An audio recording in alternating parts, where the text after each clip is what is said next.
नमस्कार। आज हम एक बहुत ही संक्षिप्त लेकिन गहरे पाठ पर बात कर रहे हैं।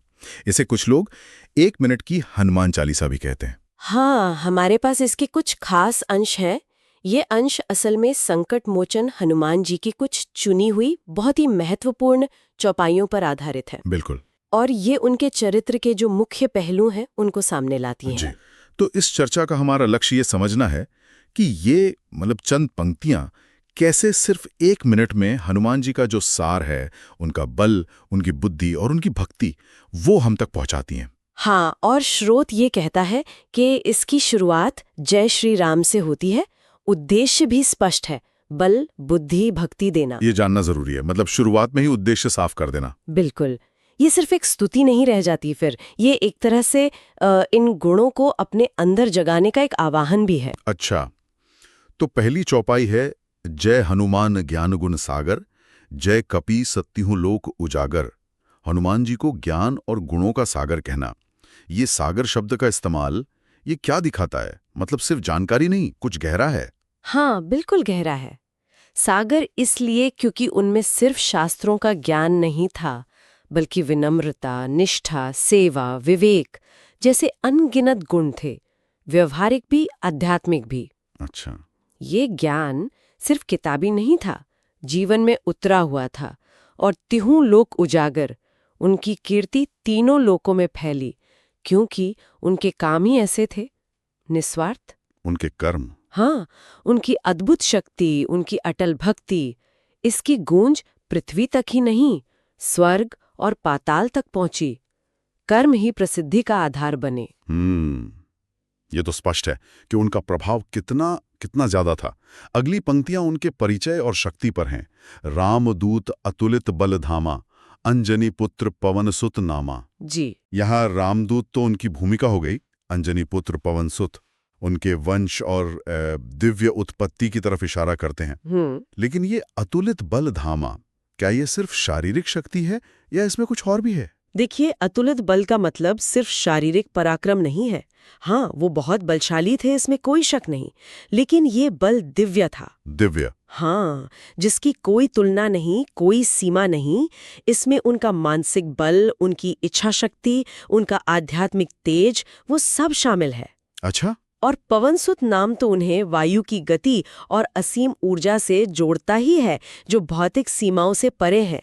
तो ये उनके, यूं कह लीजिए, मल्टी डायमेंशनल सामर्थ्य का प्रतीक है। समझ गया। शक्ति के साथ और भी बहुत कुछ। अब अगली चौपाई, महावीर विक्रम बजरंगी, कुमति निवार सुमति के संगी। बजरंगी तो उनके वज्र जैसे शरीर और पराक्रम को दिखाता है। हाँ, विक्रम यानी पराक्रम। तो मुझे ये दूसरी लाइन, कुमति निवार सुमति के संगी, ये बहुत दिलचस्प लगती है। वो सिर्फ बुरी सोच को दूर नहीं करते, अच्छी सोच के संगी हैं, साथी हैं। आपने बिल्कुल सही पकड़ा। ये हनुमान जी के चरित्र का संतुलन दिखाता है। वो जितने महावीर और पराक्रमी हैं, उतने ही विवेकवान और मार्गदर्शक भी। कुमति निवार मतलब नकारात्मकता, भ्रम को हटाना, पर सुमति के संगी होना ये एक कदम आगे है।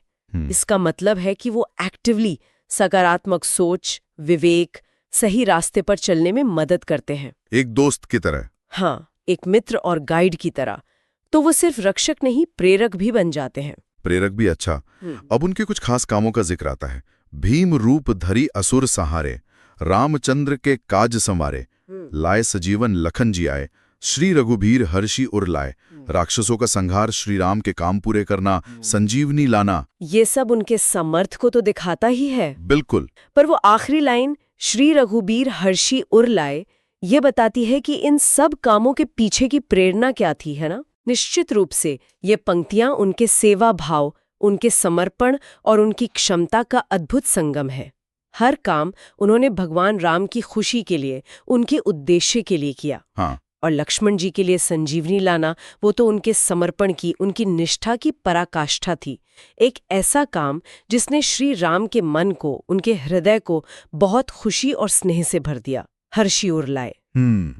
तो उनके काम सिर्फ शक्ति का प्रदर्शन नहीं थे, वो भक्ति की अभिव्यक्ति थे। भक्ति की अभिव्यक्ति, बहुत खूब। और अंत में उनके स्वरूप का एक सुंदर वर्णन है। कंचन बरन बिराज सुबेसा, कानन कुंडल कुंचित केसा। सोने जैसा रंग, सुंदर वेशभूषा, कानों में कुंडल और घुंघराले बाल। जी, ये उनके तेजस्वी और मन को मोह लेने वाले दिव्य रूप का चित्रण है।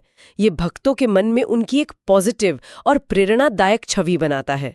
शक्ति और सुंदरता का संगम। तो संक्षेप में कहें तो ये 1 मिनट का पाठ हनुमान जी के बल, बुद्धि और भक्ति के सार को पकड़ता है। और जैसा कि स्रोत के अंत में कहा गया है, जो सुन ले हनुमान की वाणी, संकट से मिले उसे रक्षा पानी।